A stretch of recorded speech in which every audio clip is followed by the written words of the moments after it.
There are many stories and tales I could stand here and tell you all about our Liv, but I'm sure you will all have many of your own, so I'll just share a few words and memories from us about Liv.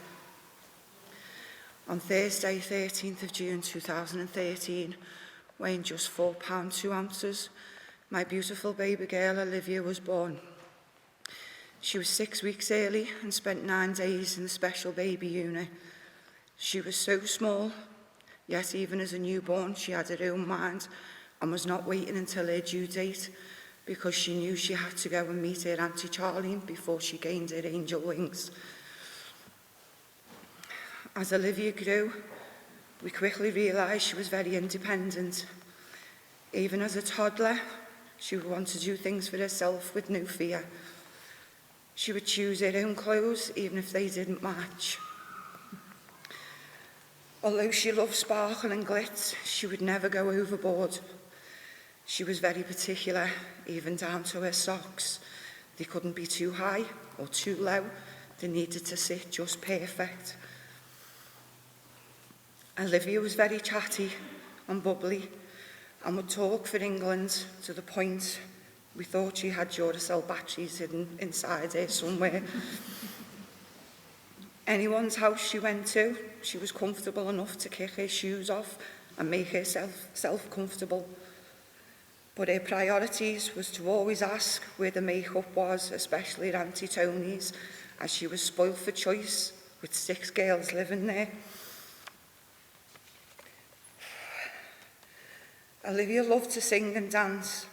She would always be singing along to songs she enjoyed, especially when we would be driving in the car and would always be in charge of the CD player.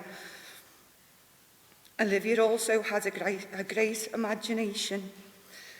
She was playing with her friends and family members to which they would recognise themselves when she would mimic and impersonate them, even down to her teachers at school.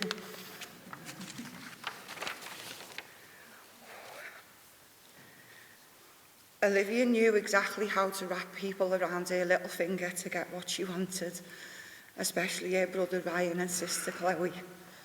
She would often just give them a cheeky smile and they would give in instantly. She loved to play tricks on people and could be mischievous, but there was a softer, caring side to Liv. She loved animals, especially her dog Gizmo and parrot Ollie. Poor Gizmo would be wrapped in a blanket and put in her pram. She would then push him around the house as if he was her baby. But when her twin cousins were born, Ivy and Amelia, she had her very own real babies to mother. She loved to think she was the adult and boss everyone about, including Holly and Hattie, her 2 best friends. She would have made a great lawyer, as she had an answer for everything. There were many times she would amaze me with the answers she would give back, and I would have to remind her how old she was. This was often when we would see her sassy diva side. Liv loved to pose and have her photograph taken, and if she didn't like it, she would make it delete it and take it again. Then she learned how to take selfies herself. Liv loved to clack tail on other people. She was very quick to tell you if they had done something wrong. She would often be saying to her, or we would often be saying to her, snitches get stitches, but she would never tell you if she did something wrong. Liv would come home from school and tell me all about the other children in the class playing up. I would remind her that she should give the teachers a chance and do their job and not do it for them. Liv was never shy in asking Amy's dad if she could go to their house to play. She had a habit of putting us on the spot, but then again, Liv was never shy of asking anyone of anything.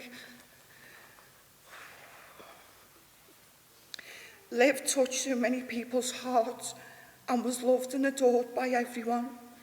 She will never be forgotten. So us and I will never say goodbye, but what I will say is good night, love you, See you in the morning. Mwah.